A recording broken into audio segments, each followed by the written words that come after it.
Welcome to Kenton's videos. Enjoy the video. You start by verifying essentials.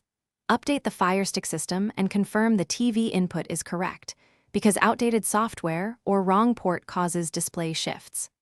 Once done, inspect the HDMI cable and swap to another HDMI port to rule out connector faults. Make sure TV picture mode is set to standard or movie, and disable any adaptive brightness or auto HDR, since those features override app settings and make brightness unpredictable. Do these first, so subsequent steps act on a stable baseline. You now dive into Fire TV display options to control how content is sent to your TV.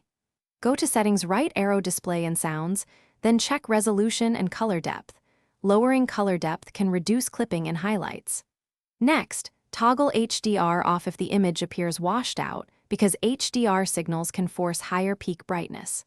Then, adjust your TV's brightness, contrast, backlight, and gamma.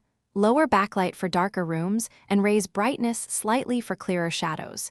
These changes shape perceived brightness more than a single setting. Finish by restarting both the Firestick and the TV so settings fully apply. You'll notice differences only after a reboot. Test multiple apps, Prime Video, Netflix, a simple video player, because app-level HDR or metadata can change brightness. If colors or brightness still seem off, reset display settings to defaults and recalibrate. This clears accidental tweaks. Troubleshooting tip: if the image remains dim across apps, update your TV firmware. Try a different HDMI cable, and only then consider a factory reset of the Firestick as your final step. Thanks for watching. Consider subscribing if we helped you.